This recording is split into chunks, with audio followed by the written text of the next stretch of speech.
This podcast is part of the Big Heads Media Podcast Network. Go to bigheadsmedia.com for more great podcasts.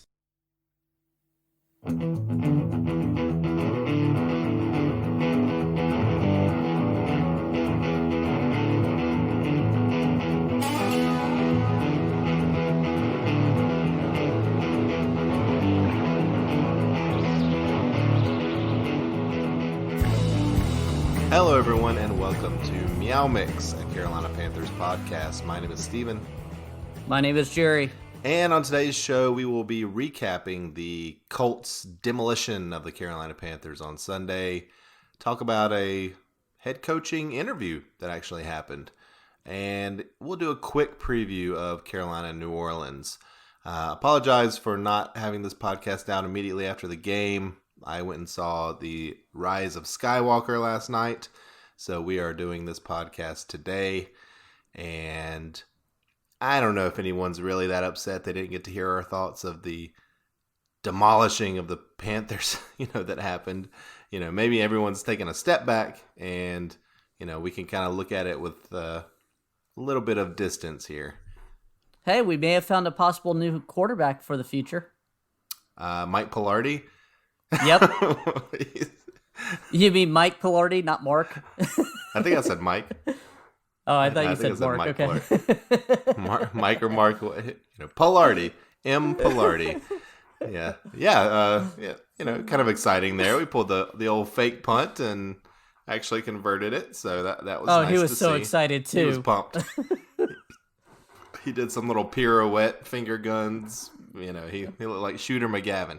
He was very excited. Anyway, Indianapolis 38, Carolina 6, and probably the most demoralizing game of the season if you're a Panthers fan. I don't know. In one way, right? I personally think the San Fran game was the demoralizing one.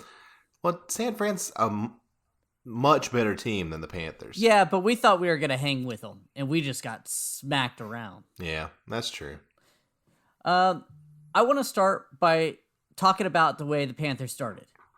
We started 3 passes to start Will Grier out. I don't know if that is coming from above Scott, but Will Grier threw 44 passes today. This is what I said. I don't understand Scott Turner's philosophy on throwing the ball, especially with young quarterbacks, and you have a great running back. This is getting old and very annoying. Yeah, it doesn't matter what quarterback's in there. They're going to just throw the ball 40 plus times anyway. You've got, maybe the best the best running back in the league on your team, and you're just going to throw the ball as much as possible. Yeah. Chris McCaffrey had 13 carries today, and a lot of those were in the first half. And Will Grier had 4.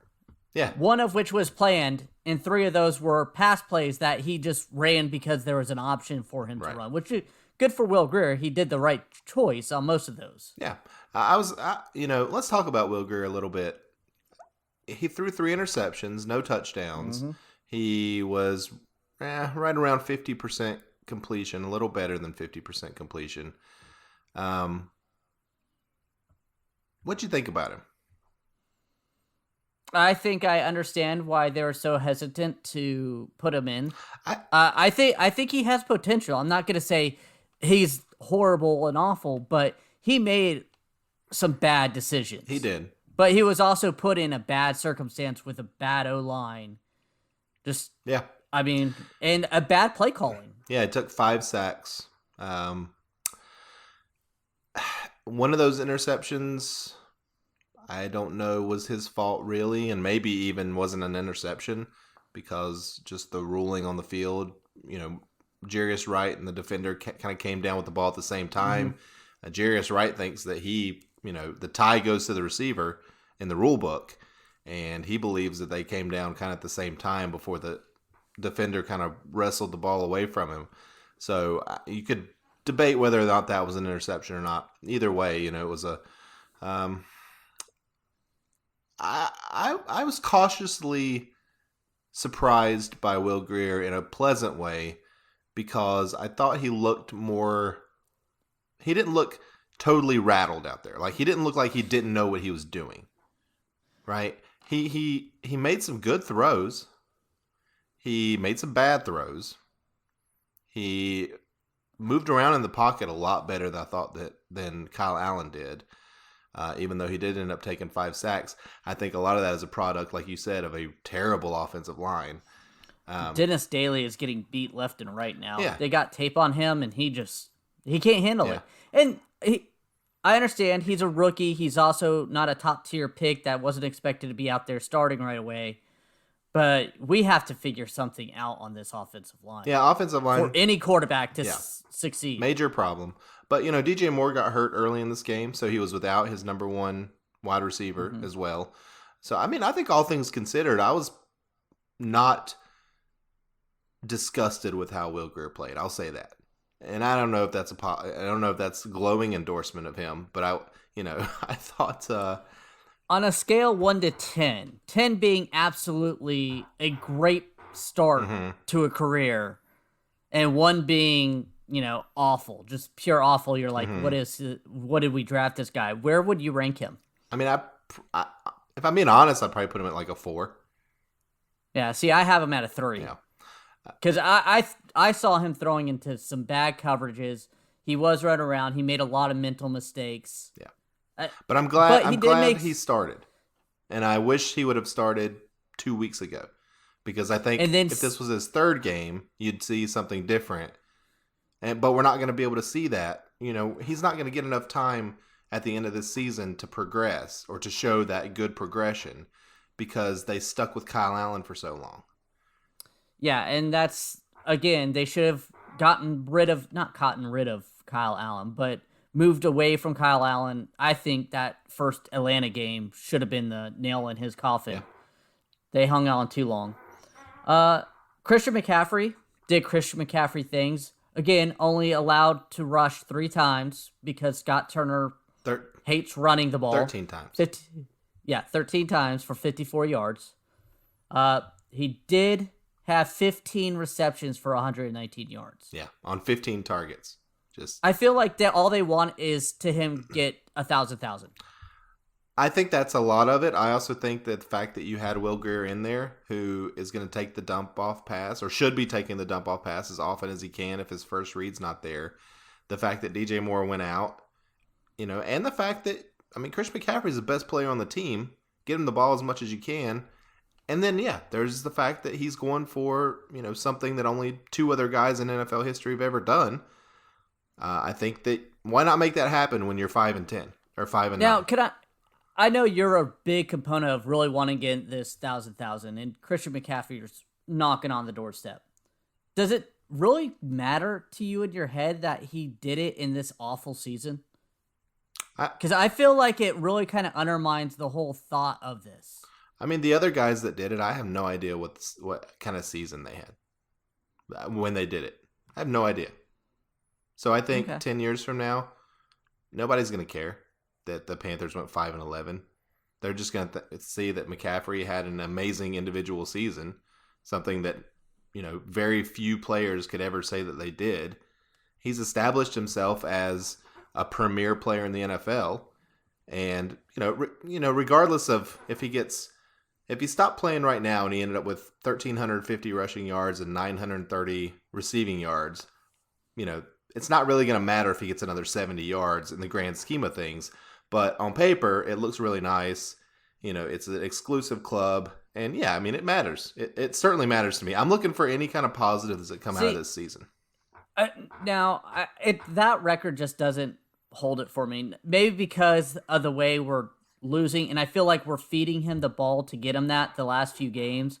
He has 109 receptions already. What's the difference with, Kobe scoring 82 points in a game? And I know there's no difference, and I think Kobe is a piece of for doing that. He's a what? Yeah, exactly. I'm not going to say that, but I didn't hear what you said.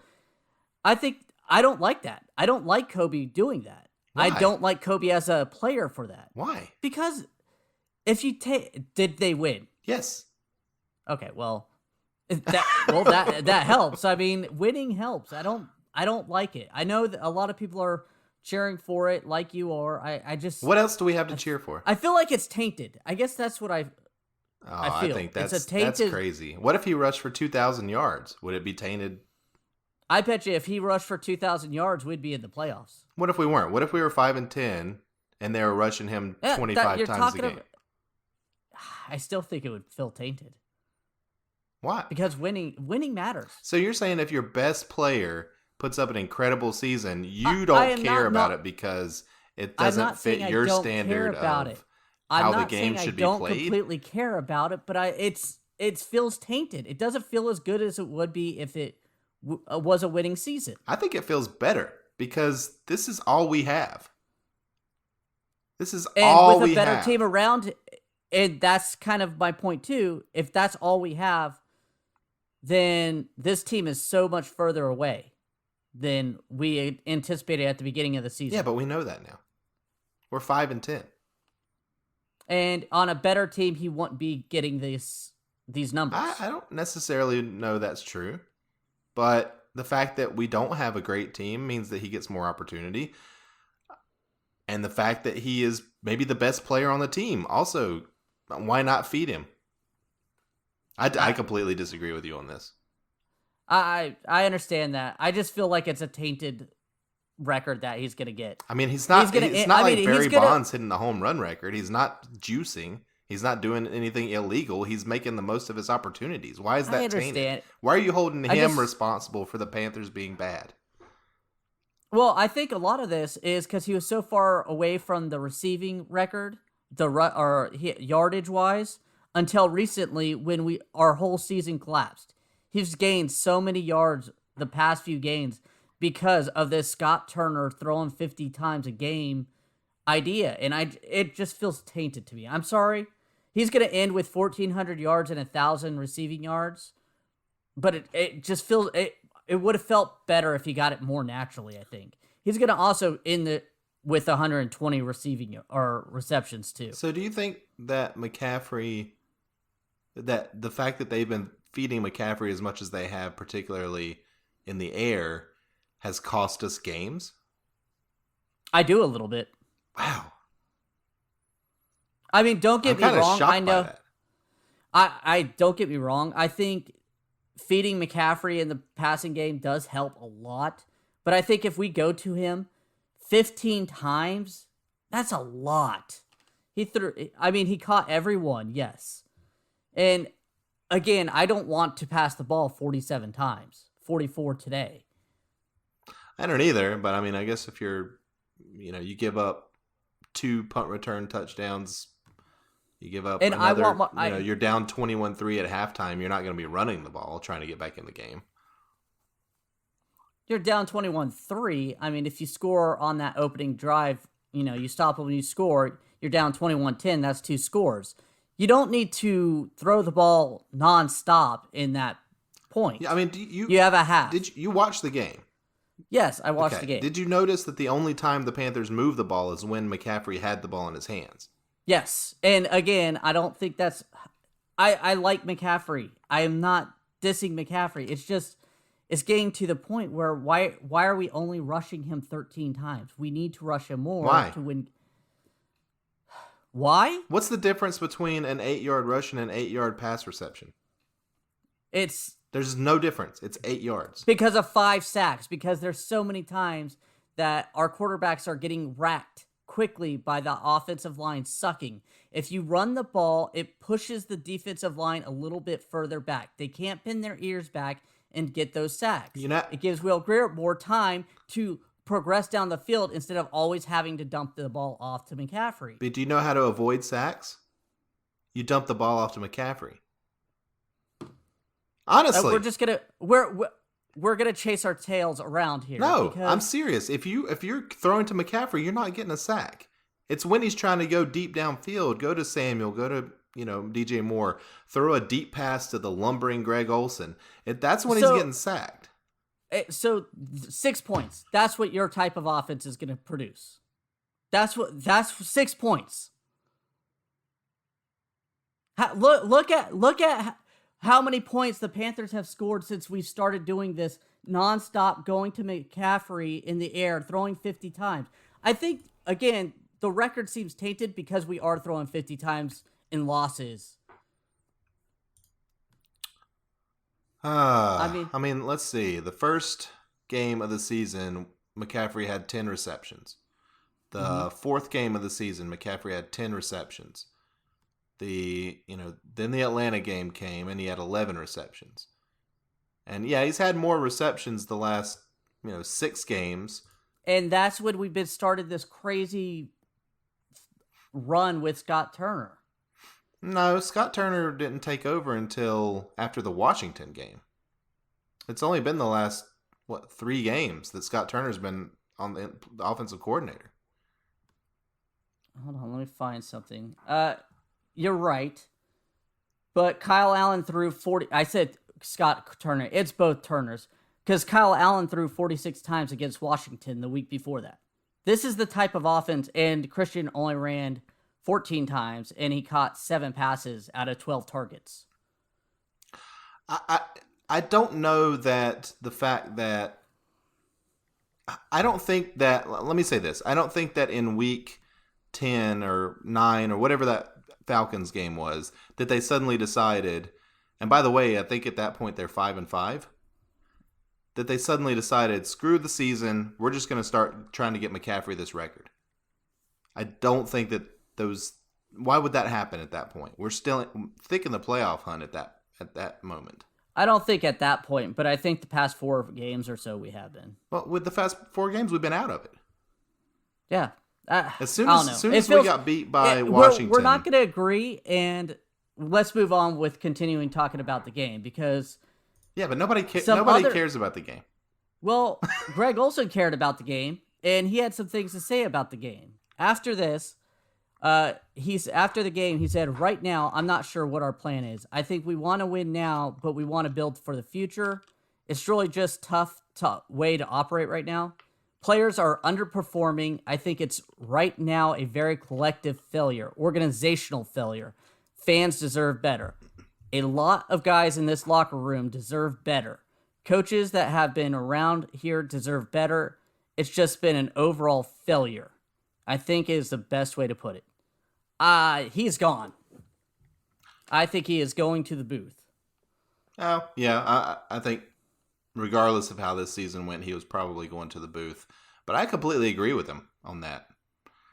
Yeah. I mean, and I think that here's sort of my way of looking at this the last month, particularly from the Panthers. I feel like it's David Tepper sacrificing a pawn so he can win the game later. Right? He's basically thrown away this season. When you fire Rivera with 4 games left, you're telling your players, look, we know we're not going anywhere, right? We're sort of, without forfeiting every game, we're sort of giving up on the season. Now, you could debate whether or not that's good for the fans. And I think it's probably, in the present tense, it's bad because the Panthers are getting blown out. They're embarrassing. It's tough to watch. It's not fun. But you sacrifice your pawn so that later in the game, you can get a checkmate. You can win a Super Bowl. No, I agree. But it doesn't go well for Olsen. And a big thing is it seems like he's saying players are underperforming too. Not just, coaches. And it's just, once Ron Rivera was removed, you could tell the heart of the team kind of was pulled out from them. Yeah. They have really had no gun-ho. There's a few players, Christian McCaffrey being one of them, that are still performing great out there. But for the most part, yeah, not so much. Dante Jackson was pulled in this game and benched. Yeah, I think he played some special teams, but he did not play defense at all. Honestly, nor should he have. He needs to take his lumps because he needs to learn how to play better, pure and simple. And I think he needs to play every snap next week. Get him out there and let him play every snap next week. Put him up against Michael Thomas as long as Michael Thomas is out there. Let him get destroyed. For the first quarter and a half. Yeah, let him get destroyed. Put Bradbury on whoever their number 2 is. Is that Ted Ginn? I don't know. I don't know either.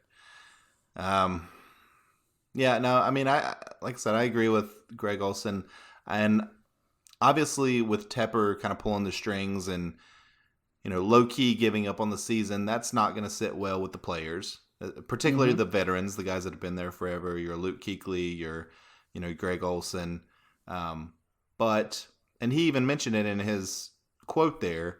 You're trying to prepare for the future, right? Which is losing games is a benefit to the Panthers right now. If you're not going to make the playoffs, why would you want to win games? No, you're absolutely right. Losing was the best thing, but losing like that was just awful. Yeah. Awful feeling. Well, it's embarrassing for particularly the guys that have been here for a long time. Mm-hmm. And now they've got a home game to come back to a Bank of America stadium that has been, less than welcoming to them all season long. Very blue. Yeah. So blue seats. Right. A lot of blue in that stadium, and it's not from the fans' outfits. Yeah. Oh man. Yeah. I don't know. Yeah. Another thing, Chase Blackburn thankfully won't be our special teams coach again next year. Yeah, I mean, I think we even said that last week when they looked terrible. We probably said it several times this season because the special teams have been awful. Yeah. First, we can't get a guy to catch a punt until recently when Chris Hogan has returned. Yeah. And this week, we couldn't stop a guy from returning on us. Yeah, record-setting day for them, right? Yes, it was. Set new single-game career highs in punt returns for 195 yards and all-purpose yards for 201 by Hines. Yeah. 2 returns for a touchdown. And the other one was a 40-yard return. So even that one that didn't go for a touchdown. And that set up their first touchdown. Yeah. They just marched the rest of the 20 or 30 yards. Yeah, I mean, and that's a big part of why the Panthers are losing. I think the two big reasons that the Panthers have had such a bad season are field position, number one, and how are you getting that bad field position? Terrible special teams play and terrible quarterback play. You're turning the ball over so much. Are you kidding me? That run defense is atrocious. Yeah, the run defense is terrible. Another 218 yards given up today, by the way. Exactly. To a team that is not known for their amazing run prowess. No. But when you're putting these teams, and by the way, one of the reasons that you're giving up so many yards is because you're kind of getting blown out a lot, particularly recently, and teams can just run the entire second half. Exactly. I think running the run defense is, I think we could cover up a little bit of the bad quarterback play if we could stop them, but we're not able to stop them running the ball. No, you can't be bad in all three phases, and right now we're bad in all three phases. Unfortunately, yes. I mean, even if we bring in, I don't even know where to start to fix this team. I don't either. In the draft. I mean, say you get the 7th pick in the draft. I think right now we're 8th pick in the draft, right? Yeah. Say you end up with the 8th pick in the draft then. Are you picking Jalen Hurts? Are you picking Tua Tagovailoa if he falls to you? Or are you picking the best offensive lineman available and then hoping Cam comes back healthy? I had no idea how to even project that. You got to think, too, cornerback. We don't know if Bradbury's coming back. By the way, there's supposed to be 7 wide receivers that are taken in the first round of this draft. It's like great wide receivers available in this draft. A position of need for us, by the way. I certainly wouldn't expect us to take a wide receiver in the first round of this draft, nor do I think it's a smart idea. But it's a position of need, and they're out there. So I think there's a lot of possibilities, a lot of ways that this could go for the Panthers. It really does. It really depends on what's available. I think if Tua falls, you can grab him just because the possibility of him being the guy for so long.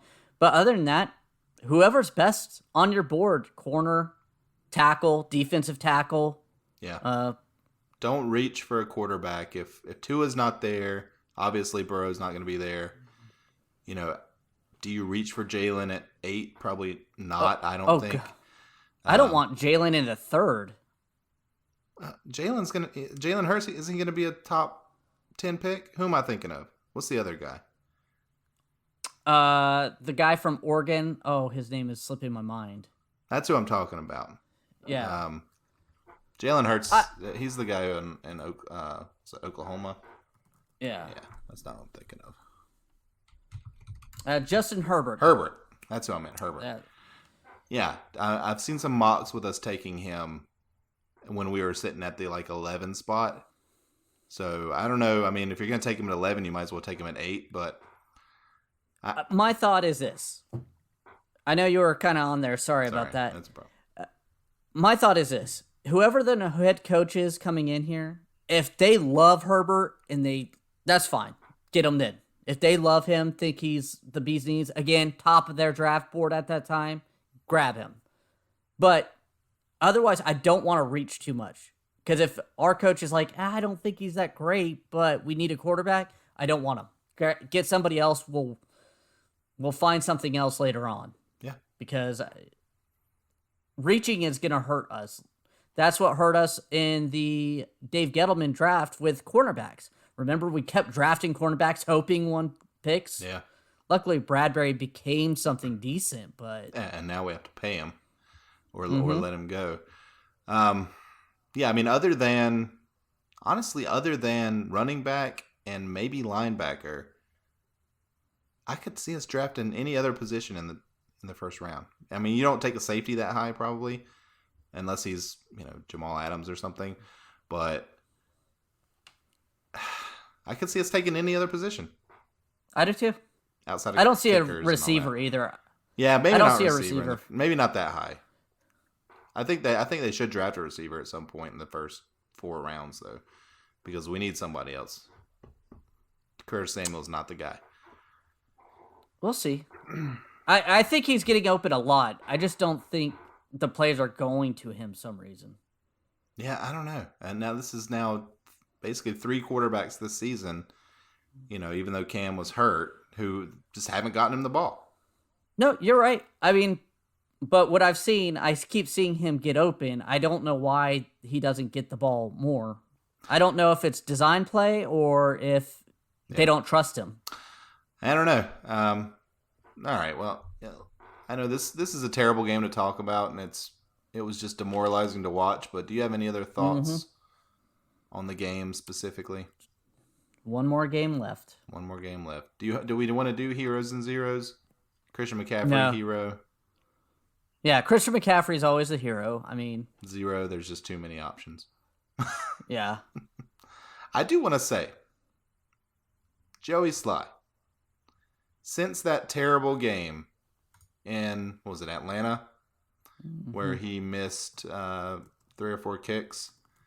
Or no, it was New Orleans, sorry. Where He's missed quite a few kicks. It wasn't just that one since game. that one game, well, I want to say since the game in New Orleans where he essentially cost us the game, right? He missed a field goal and 2 or 3 extra points. He has gone 13 out of 13, and he's made several 50-yard kicks. So I just want to say good job, Joey, for bouncing back. I still don't think you're going to be on the team next year, but I think you're going to be on a team next year. Yeah, he has 77 field goal percentage. No, he's not going to be on our team next year. And 88 extra point percentage. Yeah, but that has moved up significantly since that one game. I think he just had a tough stretch in the middle of the season, really. If you take out those 5 or 6 games. Exactly. He had a really good year. Oh, man. All right. Well, Jerry, you had mentioned a head coaching, who might be the next head coach of the Panthers. And there's a little bit of news on that. Yeah. Supposedly today, Monday, the Panthers interviewed Mike McCarthy, former Super Bowl champion head coach Mike McCarthy. Yeah. With the Green Bay Packers for 13 years and got run out of town by Aaron Rodgers. Mm-hmm. What do you think about Mike McCarthy? Boo. I don't like the idea of him coming here. There was a article this offseason about him and Aaron Rodgers butting heads, and it paints both of them in a horrible light. And after reading that, they said basically McCarthy the last few years would do nothing with the team. He didn't really coach them. He just went up to his office and took naps, skipped meetings. I don't want that guy in there. Because even if it's because of Aaron Rodgers, if he rolls over and gives up like that instead of fights, I don't want it. I don't want him here. Well, here's the alternative to that. he had 1, 2, 3, 4, 5, 6, 7, 8, 9, 10 winning seasons in Green Bay. Only 3 losing seasons. He got fired in the midst of one of those losing seasons. He did win a Super Bowl. I mean, the guy from 2009 to 2016, every single one of those years is a winning season. The worst year there was 8-7-1. Every other year, he was at least 10 wins. So, he did have Aaron Rodgers, who's one of the greatest quarterbacks of all time. So say what you will about that. Make whatever assumptions you want about that. But he's a winning guy. He's a winning coach. You're probably not going to get a coach on the free agent market with a better record than Mike McCarthy. Oh, especially a head coach. I agree with that. Yeah. I don't see him. I guess maybe because last year or the last few years, Green Bay's offense was really boring and predictable. And look at what LaFleur's been able to do with them. I know they're probably going to be out of the playoffs pretty quickly. I don't think they have that type of team, but I think they had the talent, and that's why they were good. I think time has passed him by in the football realms. Now, he may be able to resurrect his career and show new offensive life, but the past few years that he was in Green Bay, they didn't look like a great team. It looked like a team that Aaron Rodgers was saving. Does that make sense? It's interesting that they would go after him, or that they would even consider Mike McCarthy.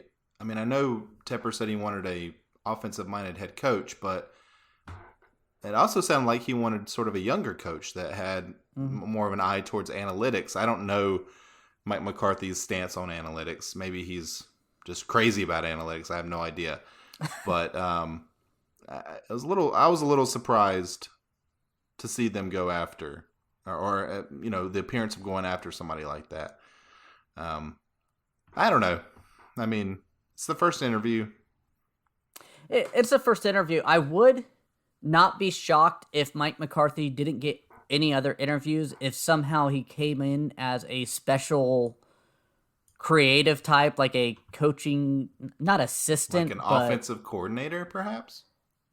Maybe not a coordinator, but some sort of like assistant coach or something like that. Assistant to the assisting of the coaching, especially if he goes after a younger guy. I don't know. Yeah, I don't know that he would debase himself like that. I think probably a coordinator job would be more. If I saw him doing anything, it would be a coordinator if he was not a head coach. Well, kind of like what Tom Coughlin was with Jacksonville until he got fired last week. Something like that. President? Maybe. Yeah, I don't know.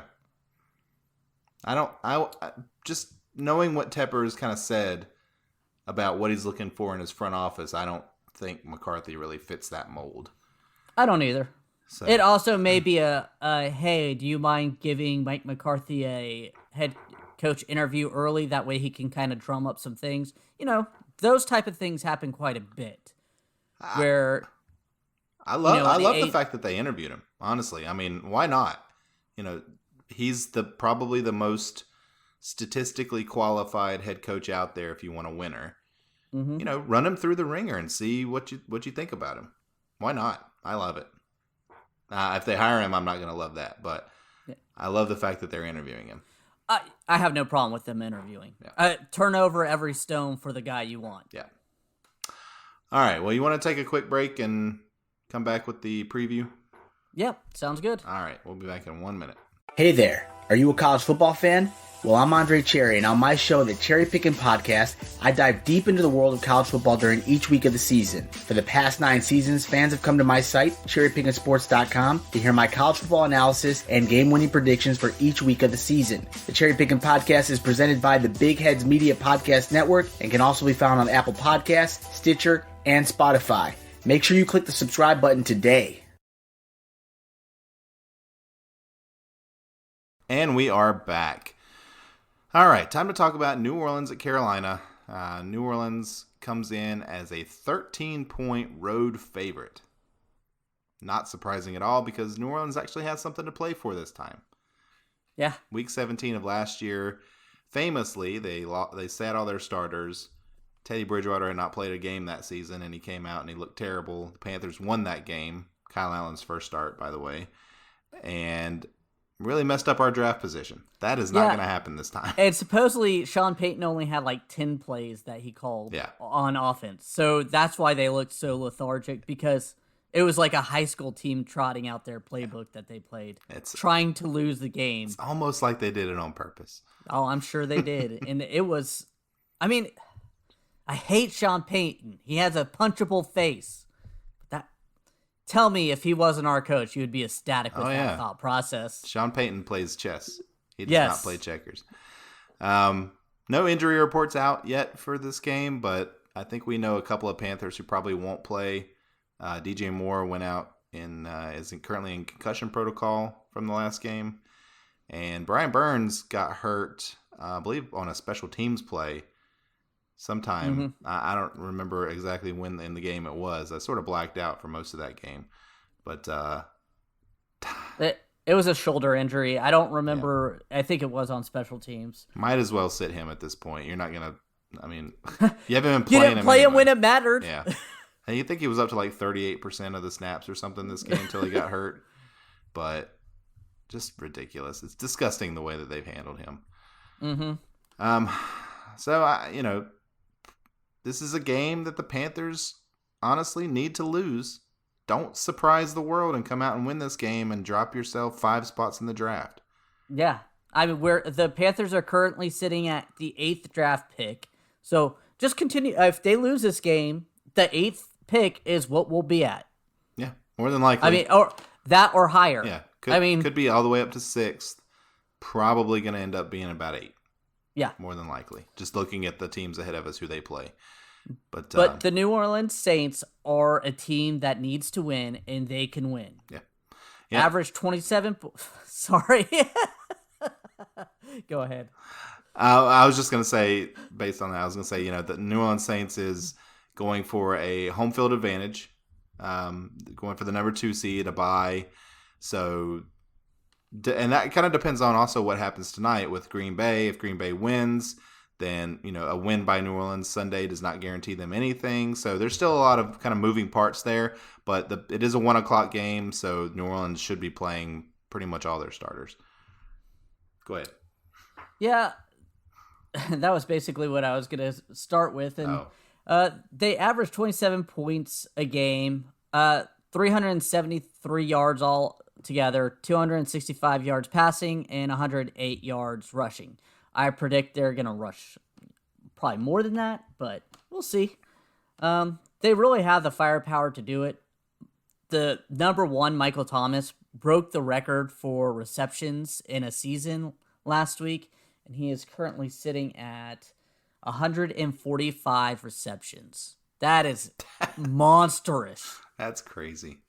He's probably going to end with 1,700 receiving yards, too. And he could end up with 160 receptions, which would be an average of exactly 10 a game. Oh, it's crazy. Yeah. He almost has double the number 2 receivers on the team. That's Alvin Kamara with 79. That's wild. You have to go down to Ted Ginn Jr. at 29 receptions for the next wide receiver on their team. 29. That's almost 5 times the amount of receptions that Ted Ginn has. Actually, it might be exactly 5 times the amount of receptions. Whew.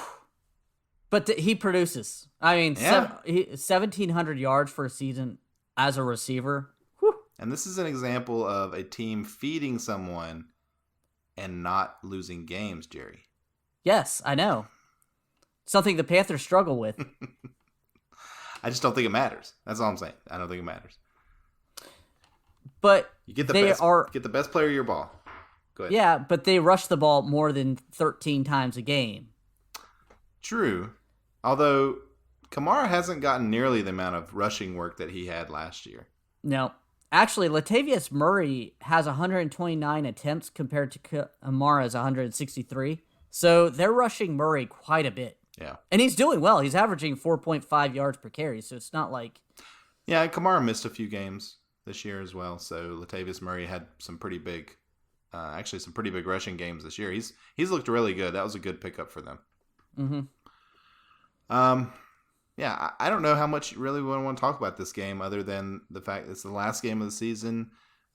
We fully expect New Orleans to beat the crap out of the Panthers, and honestly, I hope it happens. I would like to see, Will Greer has been named the starter again. He will be out there, as he should be. So I hope to see some improvement from him over last week. Maybe throw a touchdown instead of only interceptions. Maybe complete one of the deep passes. He did have some deep passes that were just 6 inches away from touchdown or huge gains that just barely missed. Yeah, I'd like to see with a week of practice after his first real game action in the regular season to see some improvement, and I actually fully expect that we will see some improvement. Well, we can't get much worse than 6 points, so let's hope we can get more than that. Yeah. Obviously, the other thing to look at here is Christian McCaffrey. Is he gonna, get that 1,000 season, which is very important to every Panthers fan except Jerry. And it's not. I did say it's not important. I feel like it's a little stained by the season he's having it in.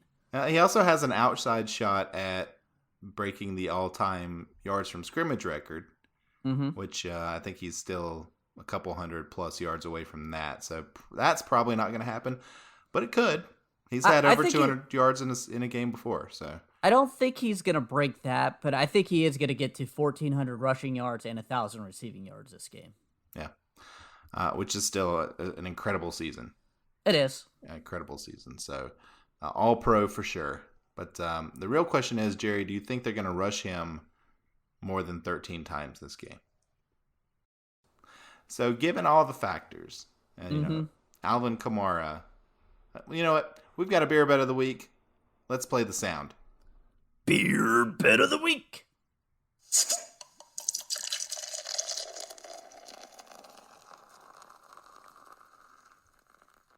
What was the beer today? It was my favorite, unicorn milk. Unicorn milk. All right, I've never had that. All right, so given all the factors in this game, an interesting beer bet of the week is going to be the amount of carries that Alvin Kamara has versus Christian McCaffrey. Or do we want to do rushing yards? Yeah, we're doing rushing yards. Okay, let's do rushing yards. I don't think he's going to get many carries, but I still think McCaffrey is going to outrush Kamara. Okay, I think Kamara is probably going to outrush McCaffrey just because I don't know how many times they're going to let McCaffrey run the ball. I think as soon as he hits 1,000 yards receiving, they're going to yank him out of the game. And we're going to see Bonifant for the rest of the game. I think he breaks a 60-yard rush this week. He could do it on one rush. You're absolutely right. That's what I think is going to happen. He hasn't broken one for a while, mostly because they're gearing towards him, but I think he's going to break one. I don't know why. All right, so I'll take Kamara. You'll take McCaffrey. It feels a little dirty, me taking Kamara in anything versus McCaffrey, but, it's week 17 and the season's over. Mm-hmm. So, do you have a prediction or a bold prediction for this game? The only bold prediction I have for this game is that McCaffrey is going to hit that 1,400,000-yard plateau, which has only been done 3 times in history, or 2 times in history, or by 2 players in history. So I think it's not a huge bold prediction, but for the accomplishment it is, that's what I'm saying. He's going to hit it. Good. Yeah. Do you have any bold prediction? Our defense holds them to under 40 points. That's bold. That's bold. My prediction for this game is New Orleans is just going to run up and down the field. I think they're going to win 38-12. Just a destruction, and that's going to be mostly first half points. I had 37-13. Oh, wow. Wow. So we have the exact same total number of points scored in this game. I thought we would get in the end zone once. On that McCaffrey break. There you go. That's the one. All right. Well, we'll be back when? Probably Sunday or Monday.